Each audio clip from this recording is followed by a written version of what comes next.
An earthquake measuring 7.6 magnitude struck in northeastern Afghanistan today, sending tremors that were felt in India and Pakistan.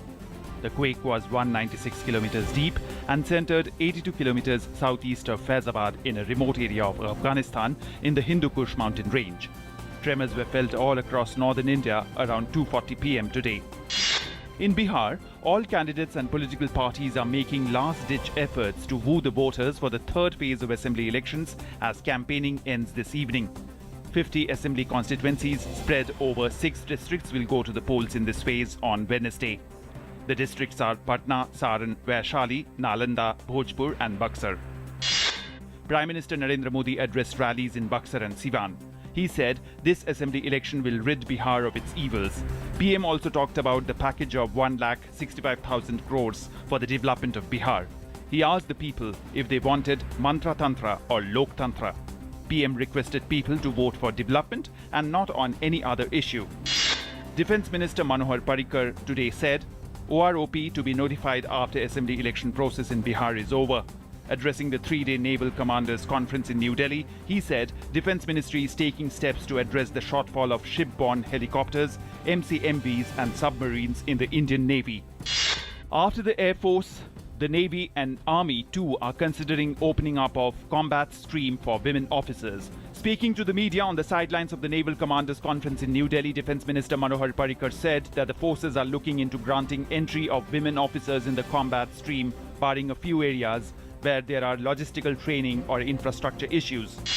Geeta, the hearing-impaired Indian woman who accidentally crossed the border more than a decade ago, arrived at the Delhi airport this morning from Pakistan.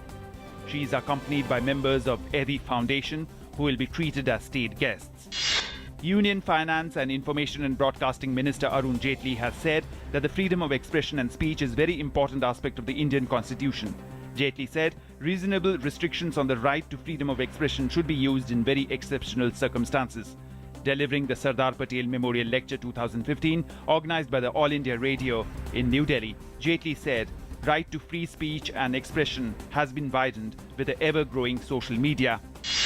The third India-Africa Forum Summit begins in New Delhi. Leaders of 54 African countries are attending the summit. The 4-day summit will address the key challenges faced by Africa, which includes food, health and environmental security. Terming the event historic, Prime Minister Narendra Modi said that it is for the first time that an event of such a big scale is being held on Indian soil.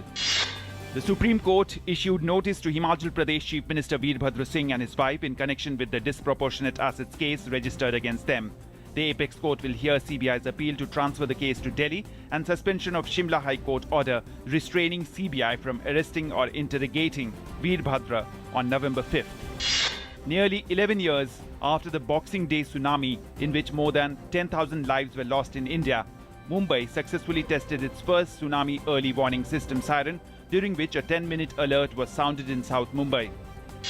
In Jammu and Kashmir, the vital Srinagar-Jammu National Highway has been restored this morning and all the stranded passengers and transport vehicles were allowed to move from both sides. However, Srinagar-Leh National Highway and Mughal Road in South Kashmir's Shopia, linking Rajouri and other Jammu areas, continue to remain blocked for vehicular traffic. Srinagar-Jammu National Highway was closed yesterday due to landslides. In Nepal, 2 leaders of Nepal's main agitating Madhesi parties have been arrested as sporadic incidents of torching of vehicles and clashes were reported. After a brief lull, violence returned to the country due to protests. The heads of 11 EU states and 3 non-EU countries held an emergency meeting in Brussels to discuss how to handle growing number of migrants. European leaders agreed to create another 1 lakh spaces in refugee welcome centers. Under the deal, Greece will open reception centers with enough room for 30,000 migrants by the end of the year. The UN's refugee body, the UNHCR, will provide another 20,000 spaces in the same time. It will also add another reception center with 50,000 spaces in Balkan countries.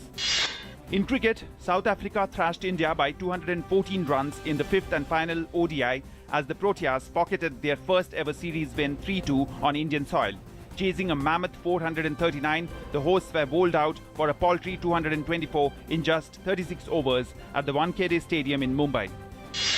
South African batsman Hashim Amla became the fastest batsman to score 6,000 ODI runs during the fifth and final ODI against India at Wankhede Stadium. Hashim Amla took 123 ODI innings in 126 matches to achieve the feat, 13 innings fewer than Virat Kohli, who fell to second on the list.